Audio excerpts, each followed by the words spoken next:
It's been a while since I made a video like this. So in the past, I would have it set so you can physically see the text. But I think it's more interesting to do it with just the voice only. But I sometimes ask Grok, the AI on Twitter, weird questions. Now, let me turn up the audio for the laptop. In general, I asked some questions involving Jesus and Achilles. And you're like, how do these characters have anything to do with each other? And I accidentally unplugged. Okay, I don't know if that affected the audio or anything. Okay. But, anyway. The main question I asked is, first I asked the question, back in the times of the Greeks, during the times of Odysseus, if Jesus suddenly showed up, and don't get me wrong, I believe in God, I believe in Jesus, Christ is the incarnation of God, it's like, try not to break everything as I try to find a comfortable place to sit. But Jesus was born of the Virgin Mary. He did quite a few things that were, I think, relevant to what we're about to be discussing.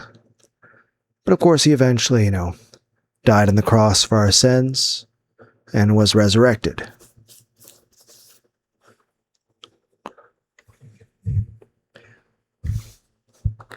Like I say, I like Christmas and Easter. And I believe very strongly in Jesus and the divinity of Jesus. I believe in the God of Abraham. I believe Jesus is both the Son of God and God, the Word wrapped in the flesh. And that he died on the cross for us and resurrected 3 days later. That being said, I wanted to gauge sort of just at least what AI's take on how the people of ancient Greece, from about, 1,000 years basically before Jesus was born, what they would think about the teachings of Jesus. Without the message of his own personal divinity, without the message of his origin. Because that's a different issue.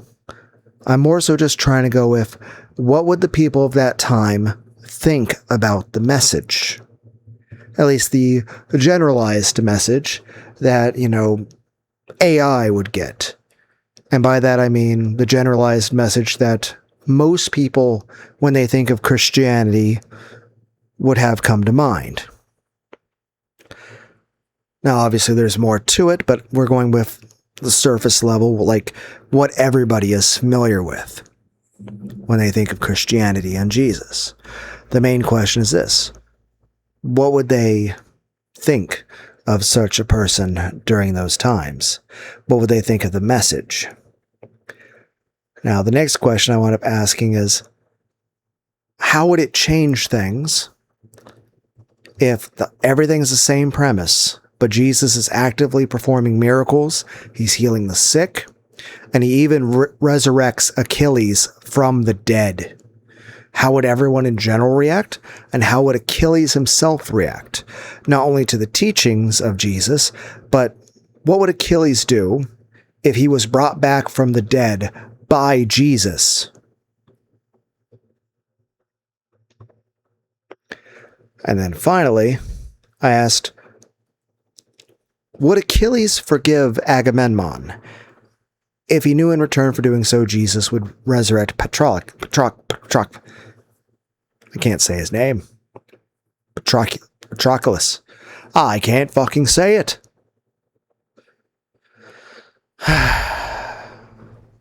Well, you guys get what I mean. Basically, if Jesus told him, if you publicly forgive Agamemnon, I'll resurrect Patroclus. And now, of course, the question is, would Jesus even make such a? Why would Jesus even care about the forgiving of Agamemnon? I don't know. And of course, I imagine there might be many other things that would happen in such an era if Jesus was thrown into the mix back then. And obviously, yes, Jesus came at the time he did, one, to preach in Israel, but also, to sort of, he was there for a purpose. But I'm going more so, given everything we know from the Bible, if he were in the times of the Greeks, how would that go? I suppose I could have asked other questions like, what would the conversations between Odysseus and Jesus be like? Because I think the interesting thing about this is, granted, of course, eventually, the Greeks and, well, I would say the people of the Middle East eventually encounter each other for the most part. I mean, technically Troy is in Turkey, but the main question that comes to mind is this, well, here's the thing. Did the people, of Achilles' time, of Odysseus' time, even know what a Jew was? Did any of them ever meet a Jew? Did they even... Because obviously Christianity wouldn't exist for another 1,000 years. Jesus wouldn't be born for another about 1,000 years. But the main question is this. What if all of those people back then were to hear the message of Jesus 1,000 years before the birth of Jesus? Especially if there was no part of the message that was conflicting with their own religious beliefs in terms of who they consider God and all that, but purely just on the philosophy and teachings and just way of living. After all, heck, one could even say, what about eventually, Socrates, Aristotle, Plato, Diogenes, how all of these people, how they would respond, even Euripides, how they'd respond, how they'd feel about just the general teachings of Jesus. So it's less a question of examining the religious structure in terms of, the gospel, and more about trying to understand what the people of a certain era of time in a certain geography would think about something that they themselves were never exposed to. Though it's still interesting, most people's concepts of many things in the afterlife are influenced by, say, Dante with the Inferno, Purgatorio, and Paradiso, and of course many other things. So there are many stories from many mythos that wind up inspiring a lot of people, and a lot of people wind up encountering works that they don't even know. I mean, heck, even the Troy movie with Brad Pitt, don't be wrong, it was a great movie. Heck, I remember watching Brad Pitt in a lot of movies. Heck, he was in a movie called Bullet Train. I did a movie review of that one time. I called Daniel Stern Bullet Train. It makes sense if you listen to the review. It's half an hour long. I use a backdrop of a picture of a ladybug image thing. It's not an actual ladybug. But the point being is this. The movie Troy is very different. Don't get me wrong, the way they changed it made it more entertaining. It made it more exciting and more palpable for a movie experience. It made it more cohesive, coherent story to follow in terms of, after all, some ways you tell a story are different, whether you're going from movie or book. Heck, take a lot of the light novels. Take Overlord, the anime. It's an amazing anime. but there's so much stuff in the novels that's just left out entirely of the animes. And of course, the animes sometimes add in their own little things too. It's just that some mediums, whether you're talking about literature, like written word, or actual, videos, different aspects of storytelling work better than others. And you can do more with one than other.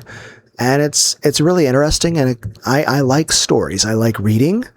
I like anime. But the main thing we're going with here is that you can't exactly do a lot of things you do in a movie and a book, and you can't do some things in a book and a movie. Like, there's some ways of storytelling that just don't work. Also, sometimes pacing can be a little off. Like, one, if you made a movie with everything in a book, like imagine if you made a movie with the original Lord of the Rings, like, it'd be a very different story. Especially if you included every single detail and line ever spoken. It would be so long. I mean, I imagine everyone would need a bathroom break eventually. I will say this. The original Lord of the Rings trilogy, absolutely fucking amazing. Loved it. Same way I enjoyed the movie Troy. But, like, there's several changes. Like, there's no real historical evidence that the King Menelaus,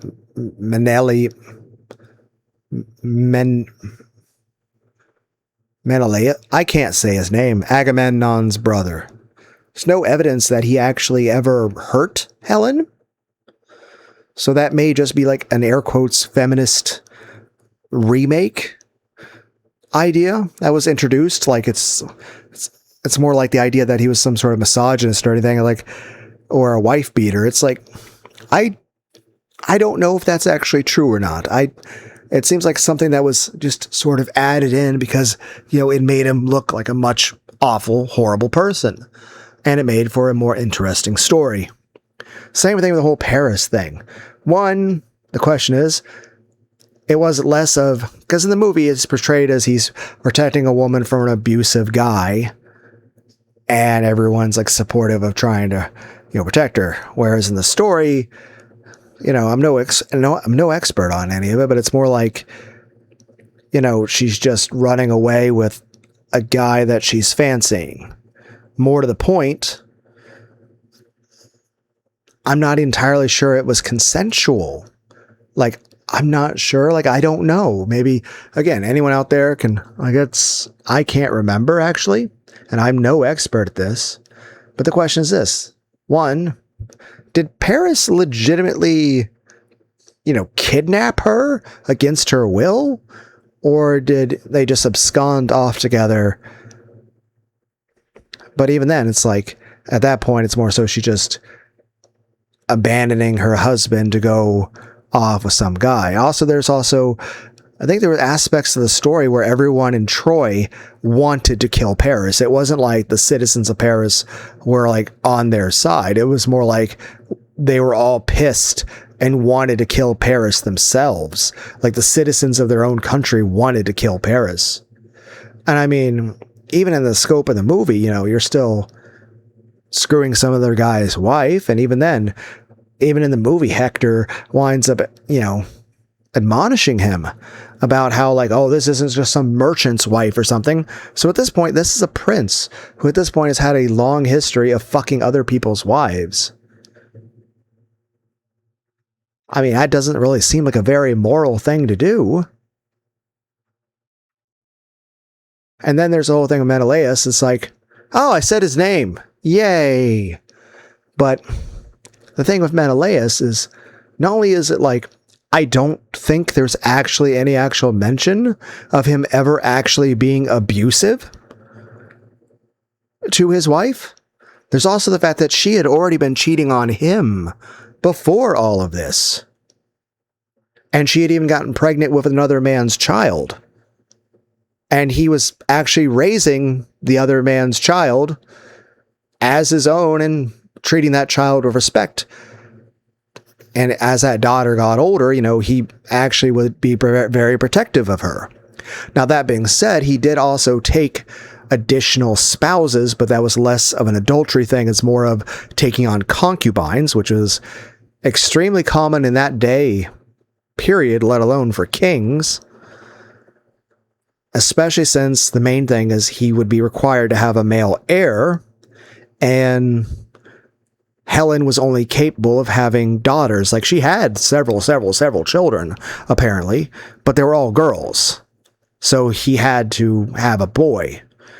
There's actually several parts of the religion, especially with Aries and stuff that he was following, that actually requires him by law to have a male heir, even if he wasn't a king. But then there's also the fact that we see that parallel in the Bible over and over. I mean, I still don't understand how and why Solomon would have 1,000 wives. I mean, the fuck? And everyone had several wives. And then, of course, there's a situation like Abraham. For a while there, wasn't sure if he'd be able to really get Sarah pregnant, and he got Ishmael. I mean, heck, Moses got remarried at one point as well. And there was even a whole discussion between him and his brother and his sister about it too. Because, I think she was a Cushite, which I don't even know what country that would be in modern times. Like, obviously Babylon's Iraq and Persia is modern day Iran. But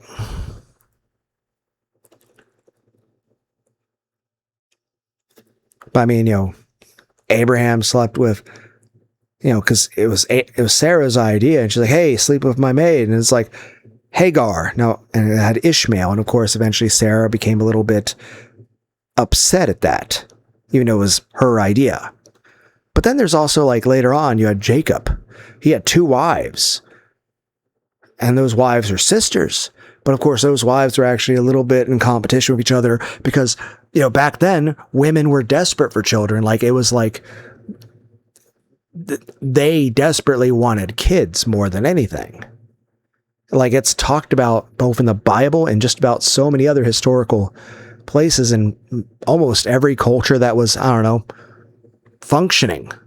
Any culture that could actually grow and, replicate itself. Any society that would be considered successful. Now, granted, most societies eventually crumble, either because they become too large. I mean, eventually Rome was like, the biggest problem of Rome, it became so fucking big that if you were emperor, you don't have the internet. That was the biggest, that's why Rome collapsed. They didn't have the internet. Because back then, if you're emperor and you want to know what's happening on the front lines of a war at the other end of the empire, well, it takes weeks and weeks and weeks for somebody on horseback, traveling as fast as they can, to even get a message to you. Or if you want to send a message to that area asking a question, it takes you weeks to even get that question to them, then more weeks to you. And of course, at that point, it's just there's not enough personnel. You don't have good enough communication. Whereas nowadays you have, like, AI takes care of the personnel thing, and, well, internet makes communication instantaneous. I mean, the other reason why, like, multiple times there were collapses of many civilizations is usually a massive drought. So, I mean, obviously, if there's not enough food, people tend to, society is always like 3 meals away from the fucking apocalypse. Like, imagine something bad happens and, like, trucking logistic goes south. Well, guess what? A few days, your grocery stores are all emptied of everything. Everybody's, in panic mode. And let's be clear, take a place like Los Angeles. Let's say, hypothetically, half of California suddenly sinks in the ocean from a massive earthquake. Now, let's say somehow, by miracle, Los Angeles is unaffected in terms of no one in All of LA is hurt by the massive earthquake. Now half of California is suddenly underwater. Millions upon millions of people are dead. There is a whole area of ocean now, as parts of California have flooded, to where now California as a whole is broken into two pieces. And Los Angeles is now an island, separated from everyone else. And there's a few other small parts of, California that are still around. But for the most part, the rest of California that's in existence is like the other end of California, and it's like the size of New Jersey. Everyone else in California is dead. Now there's like a giant bay right next to Arizona and New Mexico and Nevada and all that. That probably also would affect the weather, I guess. I mean, I imagine a lot of the desert areas might change a bit if all of a sudden, like 90% of what California is suddenly ocean or a freshwater bay. I don't know. Point is this. Let's say Los Angeles is suddenly cut off from the rest of the world, and they have no way of getting supplies in and out of Los Angeles. I imagine the people of Los Angeles would start to riot, that there would be a huge uptick in violence and in murders and in looting and in burglary and all sorts of other crimes, that it would be complete chaos.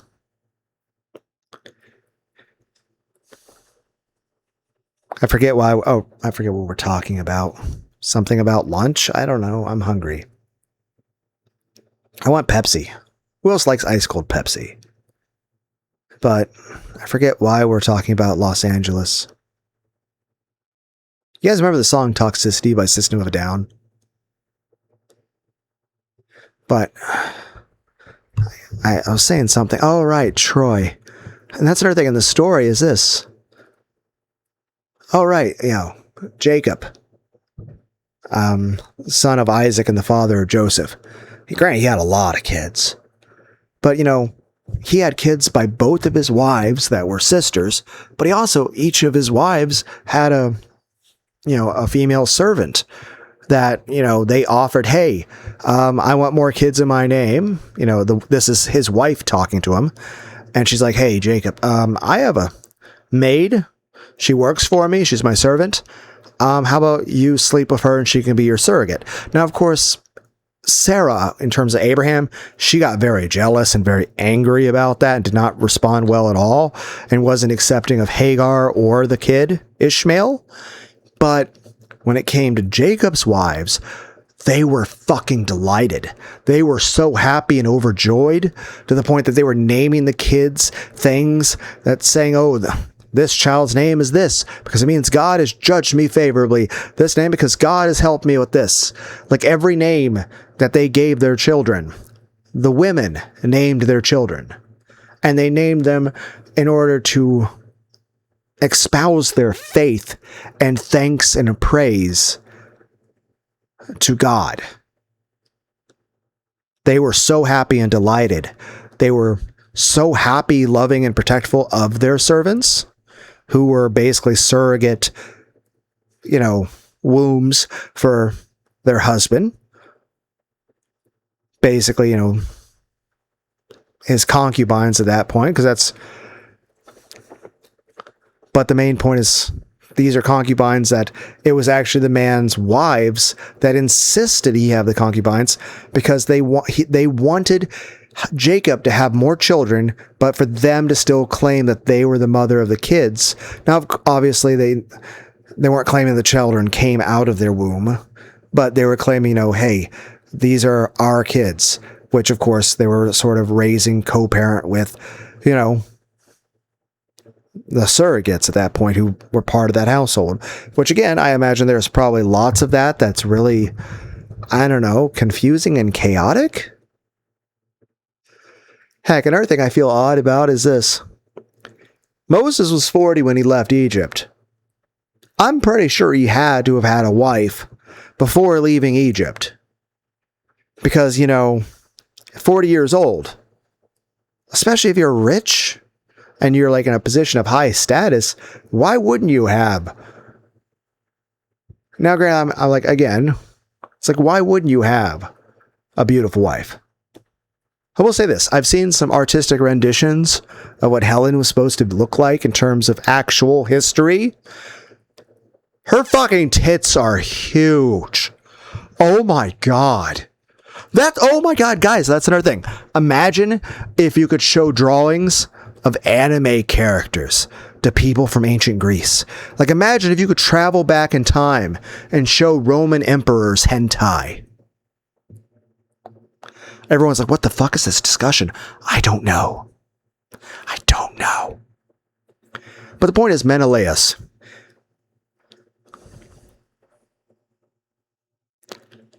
By all accounts, was a good husband and didn't beat Helen or do anything wrong to her. And by all accounts, especially for the standards of the time, was actually an honorable husband and father of the family and was considered a very honorable, proud, courageous, and skillful warrior, only second to Agamemnon.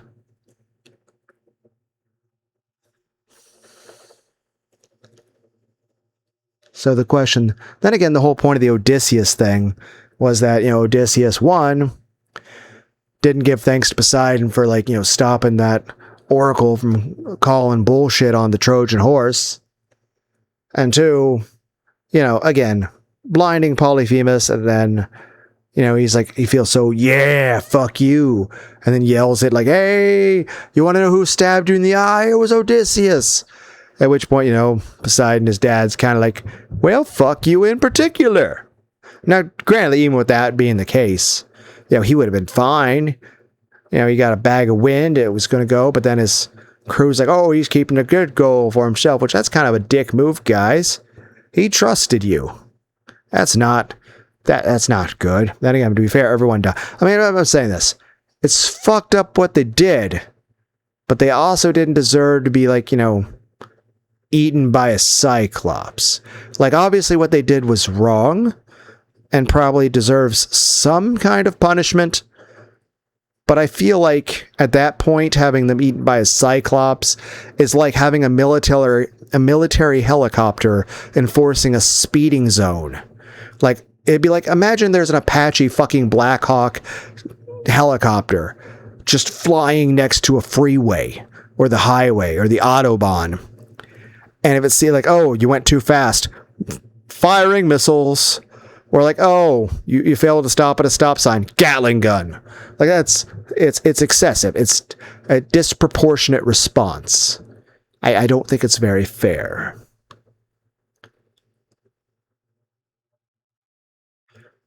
And then again, the whole thing is like, the idea is that, Poseidon is punishing Odysseus because he needs to have humility in regards that, hey, the overarching lesson is man is nothing without the gods. Then again, there are some parallels in the story of Job there. I suppose I could have also asked what the Greek pantheon would have thought of Jesus in this circumstance. And again, we're not going by the idea of him preaching his divinity or anything to do with Jews or Israel. And that's another question. It's like, all right, I'm still talking about Menelaus. The other thing is this. Menelaus, in Troy, I know we see him die. But in the actual story, Menelaus doesn't die. Menelaus survives the war, gets Helen back, and they go back to Greece.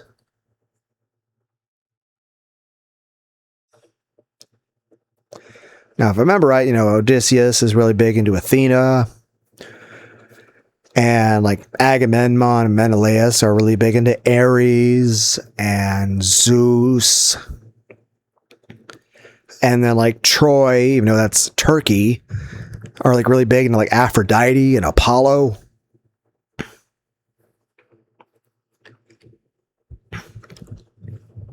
Main point being is that a lot of the things the movie Troy, again, Brad Pitt did an amazing job as Achilles. He said so many one-liners. Like, it's like the one kid comes up to him like, I wouldn't want to fight that guy. And Achilles is like, well, yeah. And that's why no one will remember your name. Then again, didn't all the people that were great warriors die like horribly? I mean, Achilles got shot in the heel and then died in battle.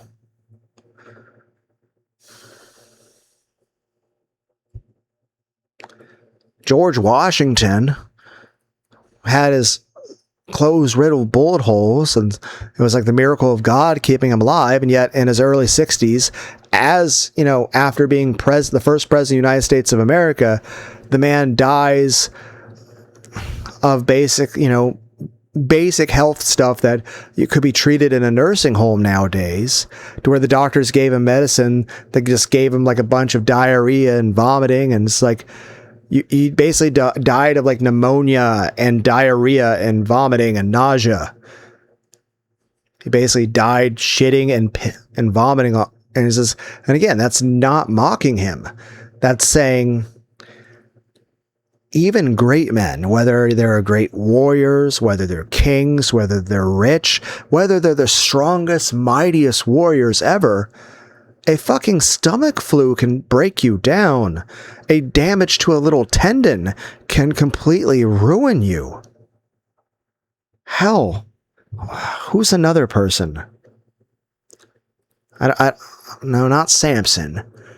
Damn, it's like, I feel like I was going to think about somebody else, and then it's like, I am struggling to remember.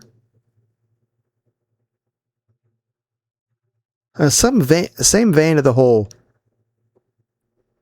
Someone similar to Achilles. But I'm struggling to remember so fucking hard right now. Oh, come on. I want to remember this. The thought popped in my head, and now I can't remember it. Who was it? I think I got distracted by George Washington. Fuck. Damn it. I want to remember this. I feel like it would be good to mention. But it's so hard to remember. Damn it. I want to remember this, but I can't.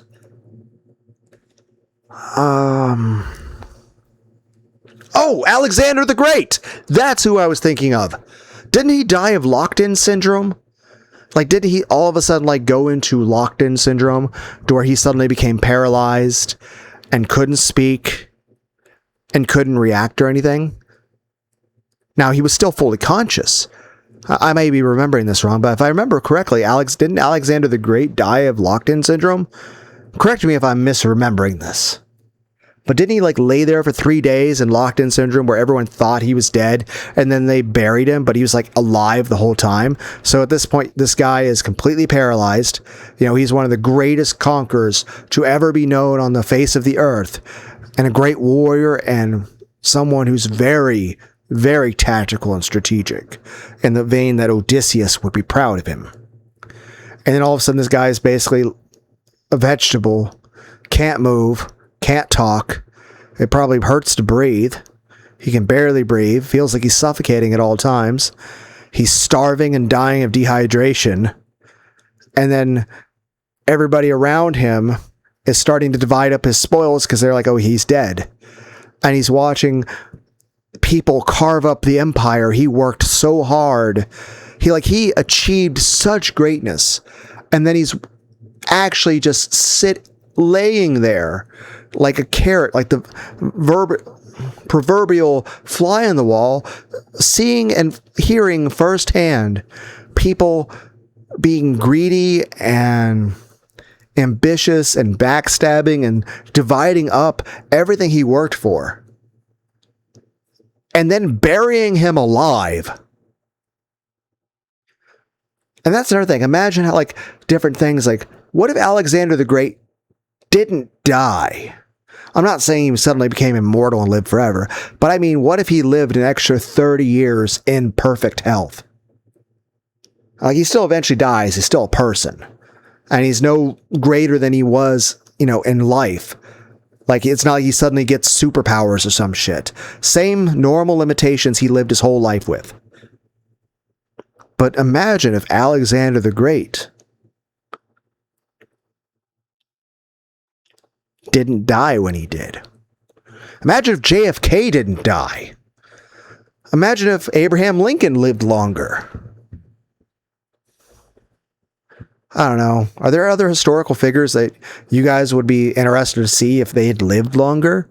Heck, part of me considered, like, what about Judas Iscariot? What if, say, like, after, like, when he feels bad about betraying Jesus, he goes to hang himself, but then he tries to hang himself from the tree, but then the branch he hangs himself breaks, and he hits the ground and hits his head on a rock and goes into a mini coma. And then Jesus, when he resurrects 3 days later, Judas has been laying there for 4 days in a fucking coma. Ants are crawling on him. He's already he's very close to dying of actual dehydration. And Jesus shows up with his disciples, and they're like, "Oh, we should kill this guy." Like, no. Imagine this. What would Jesus, like, I imagine at that point, Jesus would be able to lean down, pour some water into Judas's mouth, and wake him up from his head injury, concussion, coma. The question is this: what would that conversation between Jesus and Judas be like? What would Judas try to say? Especially if he had just been purely in a coma and everything seemed like it was a flash to him. What if he actually saw visions of everything that had happened? I don't know. I don't know.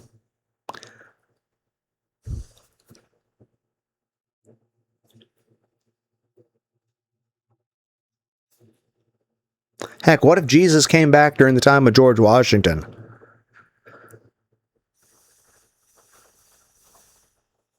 Or the time of JFK?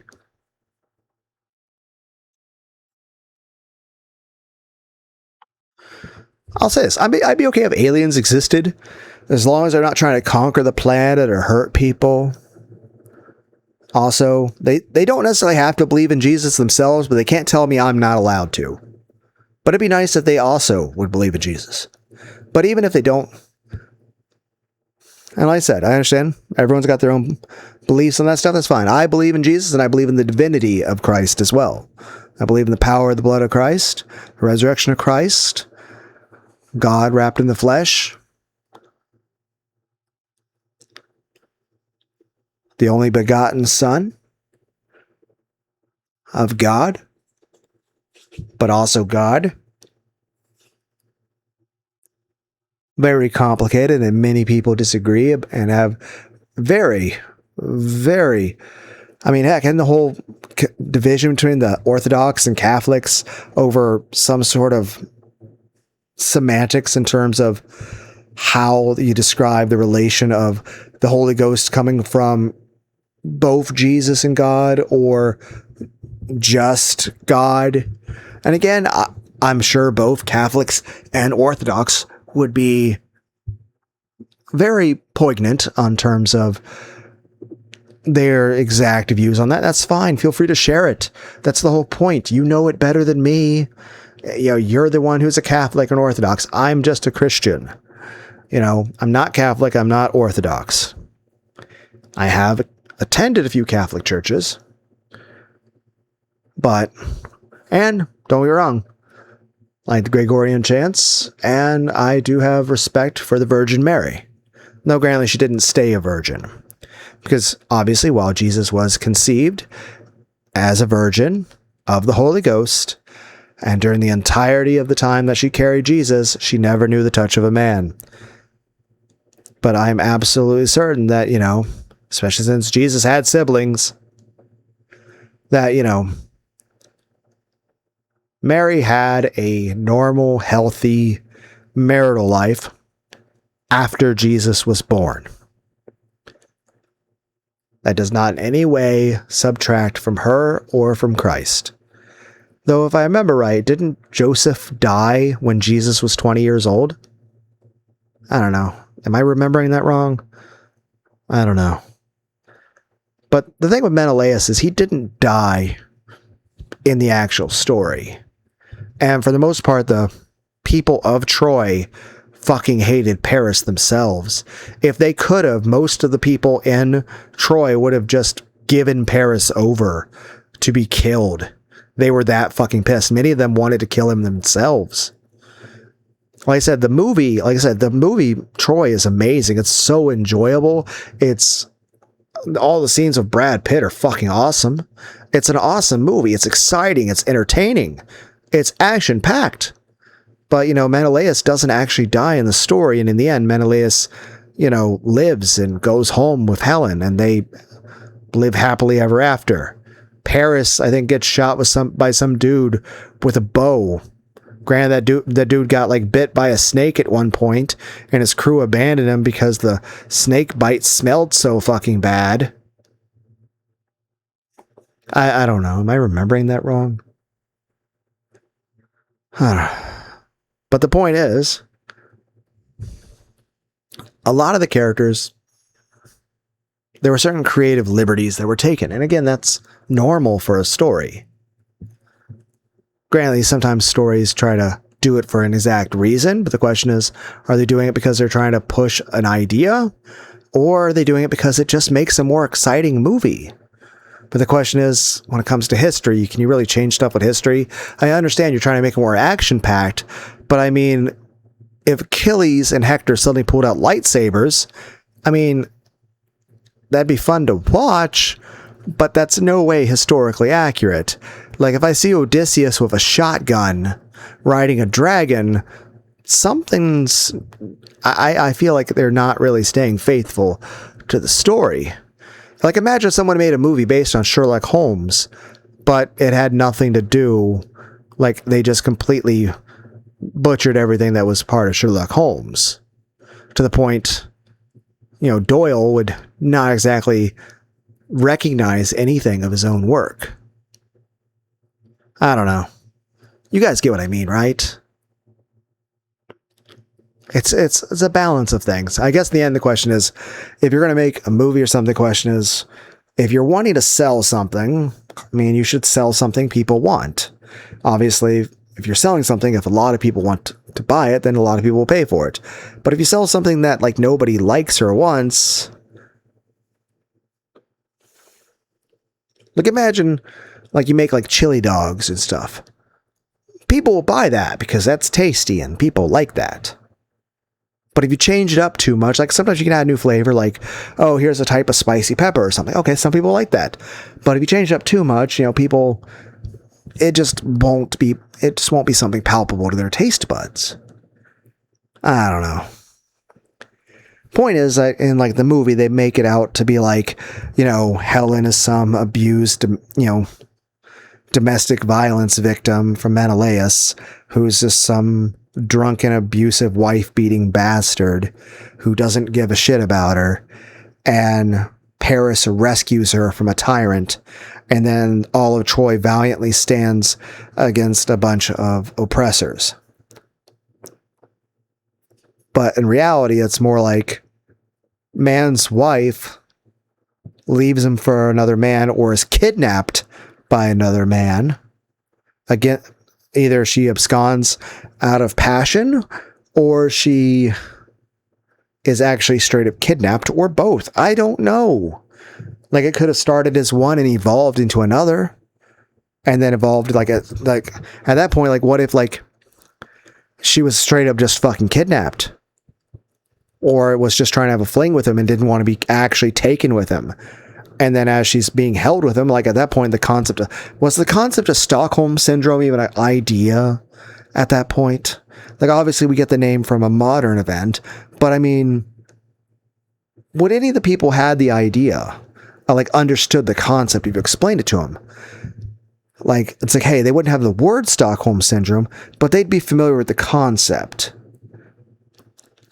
It's if you go to an Eskimo and you have a certain word for ice, they might not know the word ice that you use, but they know what ice is. Heck, I think there was a thing where people were showing a bunch of Aboriginal people. They were asking about what they think about aliens, and they're what the fuck's that?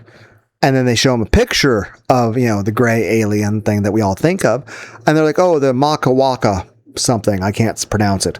Basically, ant people that live underground. You got to be cautious of them. They can sometimes, apparently described as, they can sometimes help out humanity, but you got to be careful about them.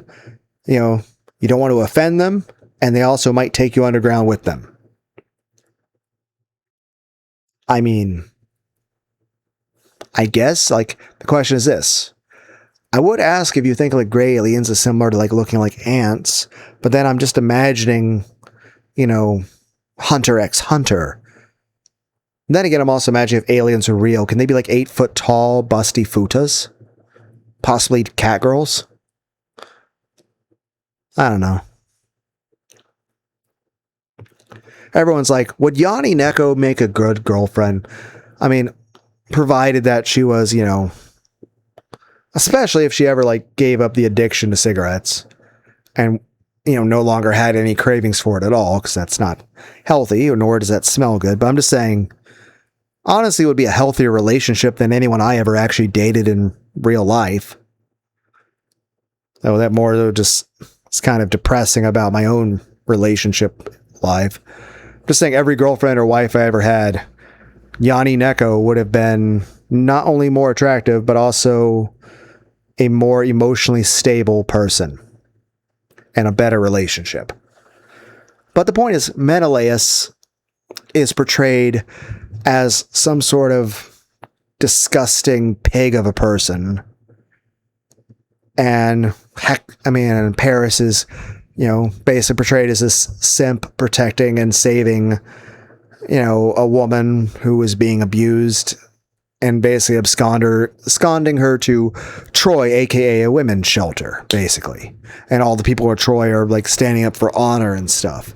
But in actuality, it's more so just a woman is kidnapped, possibly after having a little bit of a fling with a prince who was invited in to the hospitality of Agamemnon and Menelaus, and then betrayed them by sleeping with his wife, and then possibly, manipulating or straight up fucking kidnapping her against her will. And then she just sort of Stockholm syndromes into being with her. And keep in mind, even if they did completely consensually leave, they would have to know this would lead to a major war, that thousands and thousands of people would die because of this.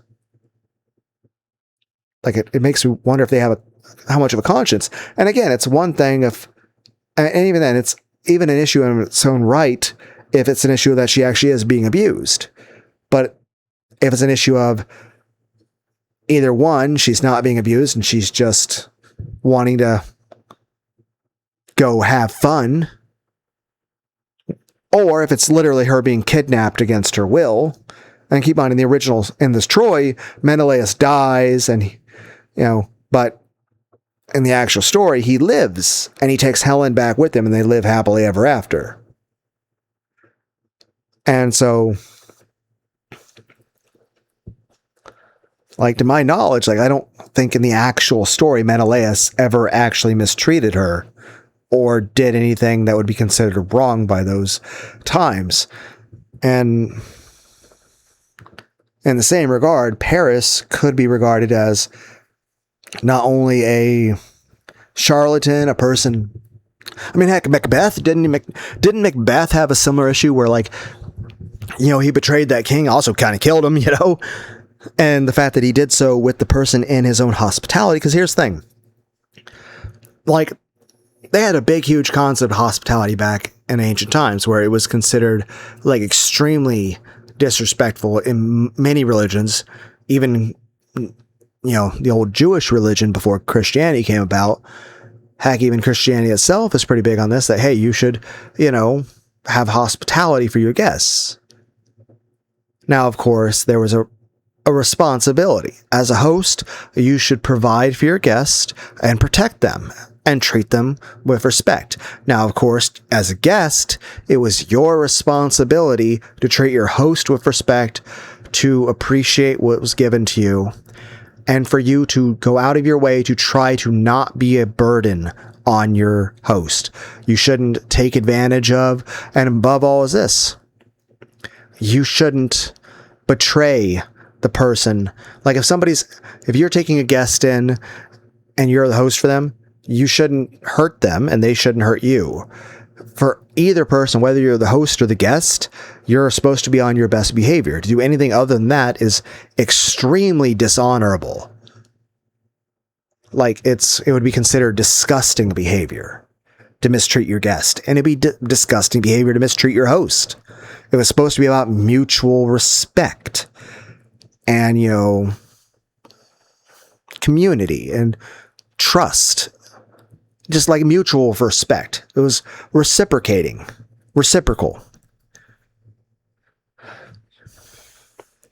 You would have reciprocation. This person would respect you, you respect them back.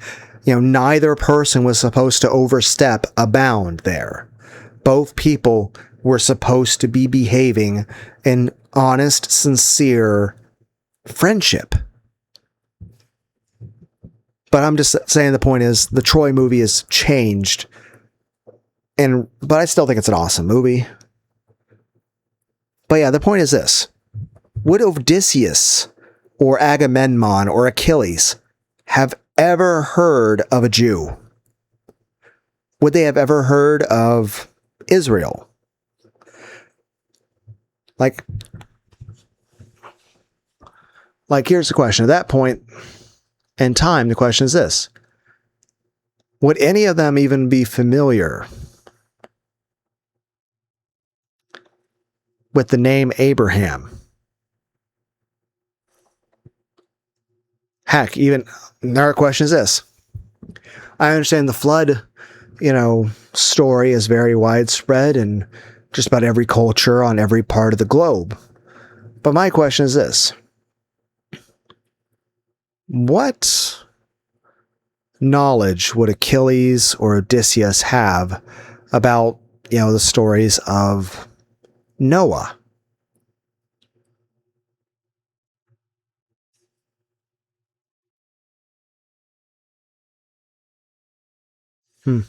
That's the question. It's not even an issue. What would be their thoughts of if they encountered Jesus or his teachings?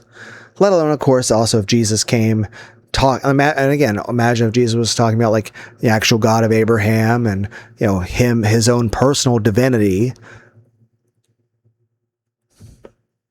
And of course, some people could even say that could have potentially occurred, he's preaching in the dead. So then again, that's another question is this: when Jesus was dead, and he was apparently, preaching in the underworld by some people's, because that's a long discussion there too. The question is this: was Odysseus and Achilles or any of those people ever part of that discussion? Was it possible Judas, if he was dead at that point, if he had already managed to successfully, because he died at some point fairly early on when it came to that. So the question is, would that encounter have occurred?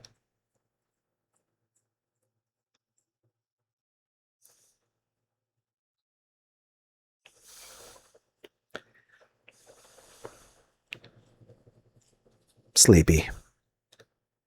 Sort of leaning back, starting to fall asleep. I'm scratching my balls.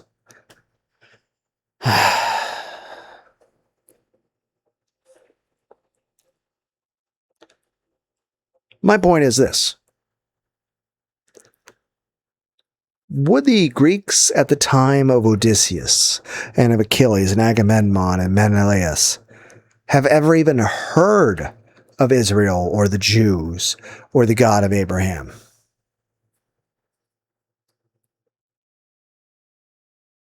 And what would they think about Jesus? Heck, what would a lot of historical figures think about just modern day? Whether we're talking about scientific advancements or even just the way society in general has changed. Okay, I got distracted. I'm going to actually put the text-to-speech function for the stuff. I would like to scroll upward. Okay, we'll go here. Click. Read aloud. Back in the times of Greeks at the time of Odysseus, what would the Greek people think of the teachings of Jesus if it came with the change that he didn't speak of the God of Abraham or his own personal divinity, but only his message of how people should live? Thought for 11s. Ancient Greeks in the Homeric era, roughly the world of the Iliad and Odyssey, 8th century BC composition reflecting earlier traditions, would likely have found Jesus' ethical teachings, stripped of monotheism and divinity claims, partially familiar, admirable in spots, but deeply alien, weak, or even contemptible in their core emphasis on humility, non-retaliation, and universal love. RSC BYU EDU core of Homeric Greek Values Homeric Society was a heroic, agonistic, competitive, honor-shame culture centered on arete, excellence/virtue courage in battle, skill, strength, cunning like Odysseus. Cleos, glory/fame achieving immortal renown through great deeds, especially martial ones. Death in battle for glory was preferable to a long, obscure life. Time, honor public reputation. Insults demanded retaliation to avoid shame. Xenia, guest friendship/hospitality sacred duty to strangers, but reciprocal and often tied to status. Revenge and justice. Eye for an eye was standard. Gods themselves were vengeful, e.g., Achilles' rage, Odysseus' slaughter of the suitors. Polytheism with flawed, anthropomorphic gods who favored the strong, clever, and those who offered proper sacrifices. Morality was more about pleasing gods, fate, and social norms than a universal ethical code from one benevolent deity. Reddit calm warriors, kings, and nobles drove society. Weakness, excessive meekness, or failing to defend honor invited contempt or exploitation. Jesus' teachings, ethical core only. Key elements like the Sermon on the Mount, love your neighbor/enemies, turn the other cheek, blessed are the meek/poor in spirit, forgive, golden rule, help the lowly, non-judgment, etc., emphasize.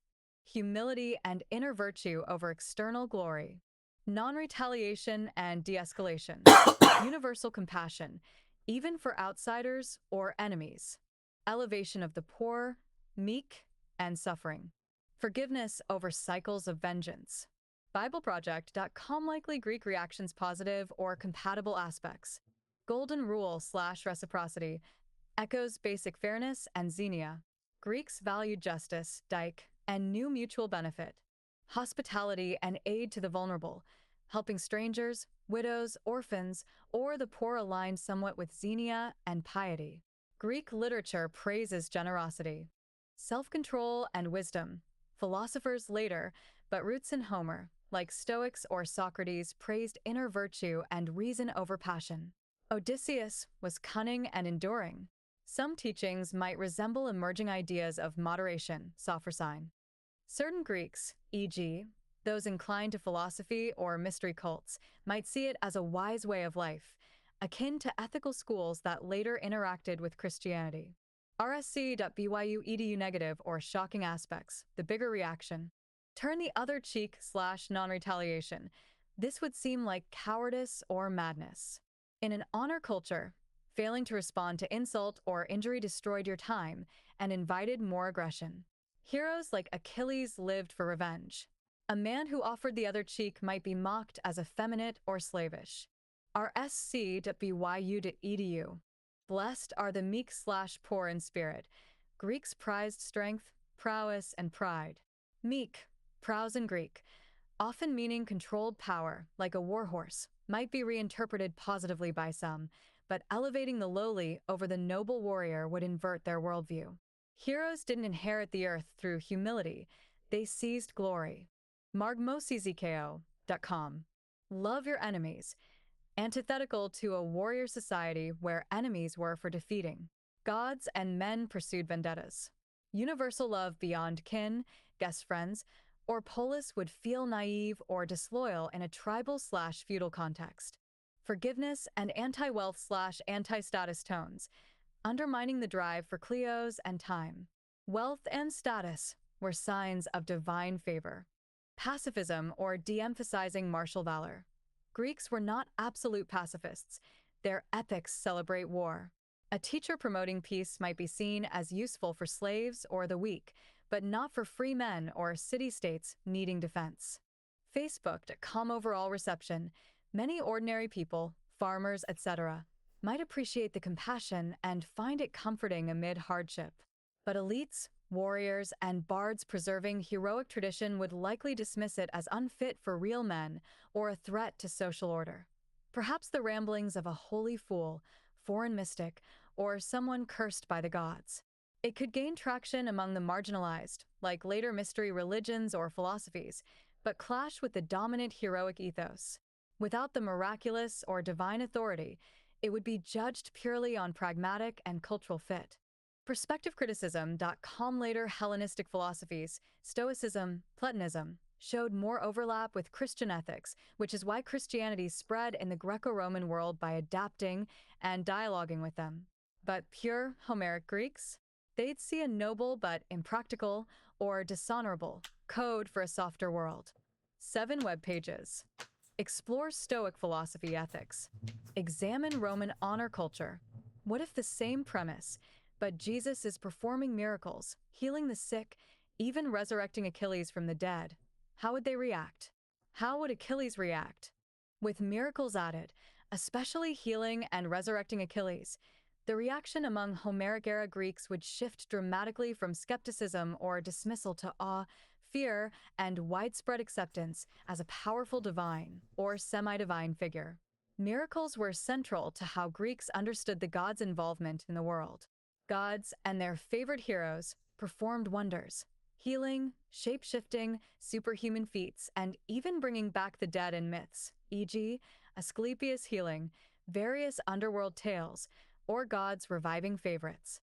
A wandering teacher performing public healings and resurrections would be seen as backed by immense divine power, Theos Aner, divine man, or a god in disguise, like Zeus or Hermes visiting mortals. Answerson Genesis, or general Greek reaction. Initial wonder and attraction. Crowds would flock to him. Healing the sick and lame would be hugely popular. Illness was often attributed to divine displeasure or pollution. Success here would build a massive following quickly, as it demonstrated arete and favor from the gods. Bards would sing of it, spreading his fame, Cleos. Interpretation through their lens. Without monotheistic claims, they'd slot him into their polytheistic framework. Perhaps a son of a major god, Apollo for healing, a new Olympian, or a hero elevated like Heracles. Offerings, temples, and cults would spring up. Rulers and cities might seek alliances or fear him as a threat. Ethical teachings, the message of meekness, forgiveness, and loving enemies would still seem odd or soft, but miracles would lend it authority. People might interpret it selectively, e.g., as wise counsel for harmony within the polis, or as a new path for the humble while warriors followed traditional ways. Some tension would remain. Honor culture doesn't vanish overnight, but demonstrated power often overrides philosophy. Dissenters might call him a sorcerer or a trickster, but results would silence most. Risks: jealousy from priests, kings, or rival heroes. Accusations of hubris if he challenged norms too directly. But overall, positive reception among the people, with integration into Greek religious life rather than replacement. Resurrecting the dead would be especially shocking and reverent. Greeks had strong beliefs about the afterlife, Hades as shadowy and undesirable. Bringing someone back would mark him as having power over death itself, like certain gods or Orphic/Dionysian mysteries. How Achilles would react Achilles is the ultimate Homeric hero, proud, wrathful, Menes, obsessed with honor and glory, semi-divine, Thetis' son, and famously chose a short, glorious life over a long, obscure one. In the Iliad, he withdraws from battle over a slight to his honor, then rampages after Patroclus' death. He shows some capacity for pity, returning Hector's body, but is defined by rage, revenge, and excellence in war. RSC, BYU EDU if resurrected by this miracle worker. Initial gratitude mixed with confusion and pride, coming back from Hades, a dreary place even for heroes, would be overwhelming. He'd likely thank Jesus profoundly at first. Few get a second life. The act itself proves immense power, so Achilles would treat him with respect bordering on worship, perhaps offering friendship or alliance, Xenia. Clash with teachings. Achilles would struggle with or reject core ethics. Turn the other cheek / non-retaliation, anathema. Achilles lived for vengeance. He'd view it as weakness unworthy of a hero. Why suffer insult when you have power to crush enemies? Meekness and humility, foreign to him. He was the exemplar of pride and martial excellence. Blessed are the meek. He'd laugh or scoff. The strong inherit the earth through conquest. Love your enemies. He dragged Hector's body around Troy. Forgiving Agamemnon or enemies would feel like betrayal of self and Patroclus. Potential transformation? The resurrection and demonstrated power might make him a disciple or champion. He could reinterpret the teachings heroically, e.g., controlled power like a meek warhorse, using strength to protect the weak rather than for personal Cleos.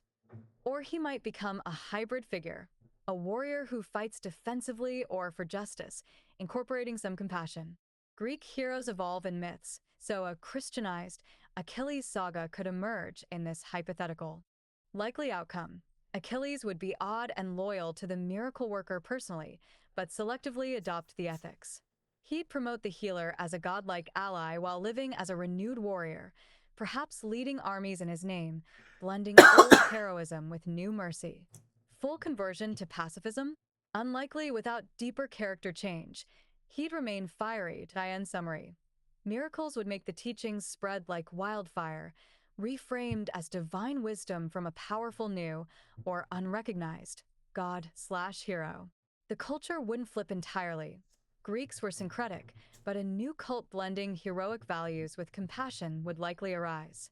Achilles would be a prize convert and living proof of power over death, but he'd embody a muscular, warrior-adapted version of the message rather than pure meekness.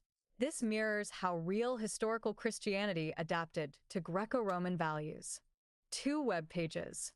Explore Orphic resurrection myths. Compare with Heracles' apotheosis.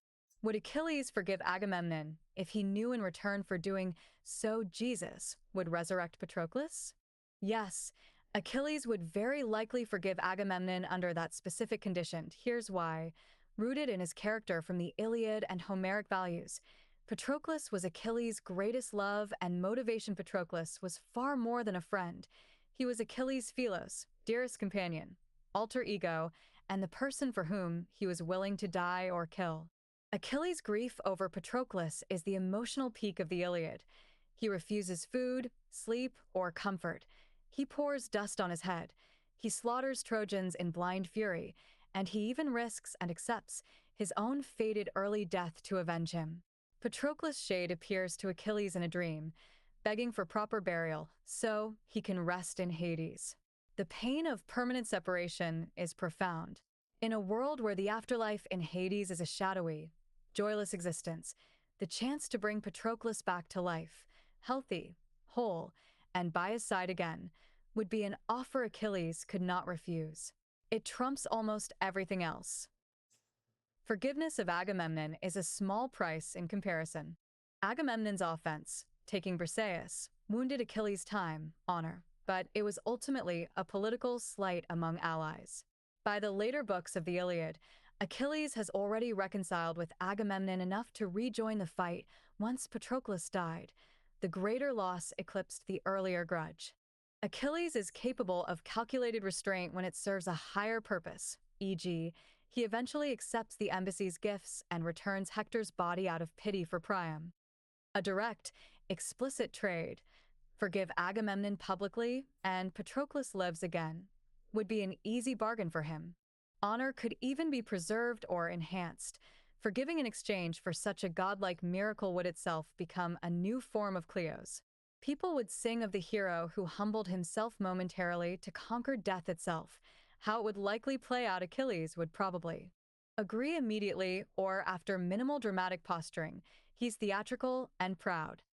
Perform the forgiveness, perhaps a public reconciliation, return of any symbolic honors, or oath. Demand the resurrection happen promptly and visibly. Once Patroclus is back, Achilles' loyalty would shift overwhelmingly to Jesus / the miracle worker as a supreme patron or godlike benefactor. He might even become a fierce protector or evangelist for him.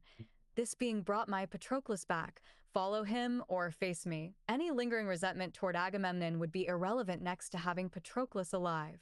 The resurrection would also validate Jesus' power so thoroughly in Achilles' eyes that the ethical teachings, meekness, love of enemies, would gain massive credibility coming from him. Caveat: Achilles is impulsive and wrathful. If the resurrection had any flaw, e.g., Patroclus changed or delayed, or if he felt manipulated, there could be explosive backlash. But on the stated terms, clear, successful resurrection in return for forgiveness, he would do it. In short, Patroclus returning from death would be worth any humiliation or concession to Achilles. This scenario would probably mark the beginning of Achilles as one of the miracle worker's most devoted, if still hot-tempered, followers. Explore Achilles' concept of kleos. Examine Homeric views on death. Clarify Achilles' reaction timeline. Fast. Okay, well, we'll go and end the video there. Thank you for anyone who listened to this, and I hope you found some part of this interesting to listen to. I hope all of you have a good day, and have all the hugs and head pats you could ever want or need. Thanks for hanging out. Bye.